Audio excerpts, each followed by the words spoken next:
వాళ్ళని చూస్తేనే నువ్వు సగం చస్తావురా. Andy Roberts, Malcolm Marshall, Michael Holding, Joel Garner, Colin Croft వీళ్ళని చూస్తేనే బ్యాట్స్మెన్లకు ప్యాంట్లు తడిచిపోయేటివి అప్పట్లో. ఇలాంటి బౌలర్లను హెల్మెట్ లేకుండా ఎదుర్కొన్న సునీల్ గవాస్కర్ కన్నా కూడా గొప్ప బ్యాట్స్మెనా విరాట్ కోహ్లీ?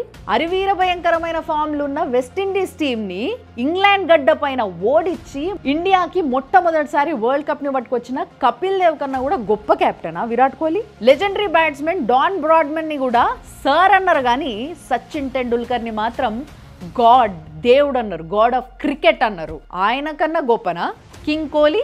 ఇండియా అంటేనే రగిలిపోయే మాజీ పాకిస్తాన్ పిఎం పర్వేజ్ ముషరఫ్ని కూడా ఫిదా అయ్యేలాగా ఆటాడి 2 వరల్డ్ కప్లు, ఒక ఛాంపియన్ ట్రోఫీ గెలిచిన తర్వాత కూడా ఈ దేశం నాకు ఎంతో ఇచ్చింది, నేను ఇంకా ఏమైనా చేయాలి అని తప్పించిపోయి 15 రోజులు కాశ్మీర్లో ఆర్మీ ట్రైనింగ్ తీసుకొని క్వాలిఫైడ్ పారా ట్రూపర్ అయిన మిస్టర్ కూల్ ఎంఎస్ ధోని కన్నా గొప్ప కెప్టెనా విరాట్ కోహ్లీ?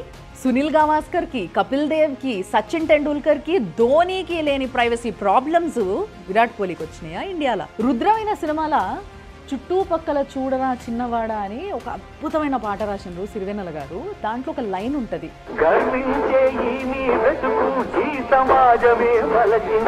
అట్లా విరాట్ కోహ్లీని కింగ్ కోహ్లీగా మార్చింది ఈ భారత సమాజమే కదా.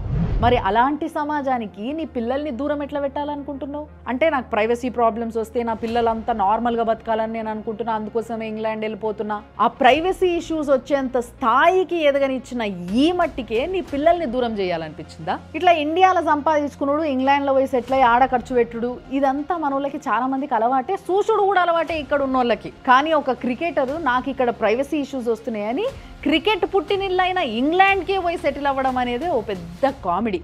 అక్కడ ఇంకా అది నేషనల్ గేమ్. అల్టిమేట్గా end of the day it's your family, your decision. కానీ ఏదేమైనా సిరివెన్నెల గారి అదే పాటలో ఇంకో లైన్ కూడా గుర్తుకొస్తుంది నాకు.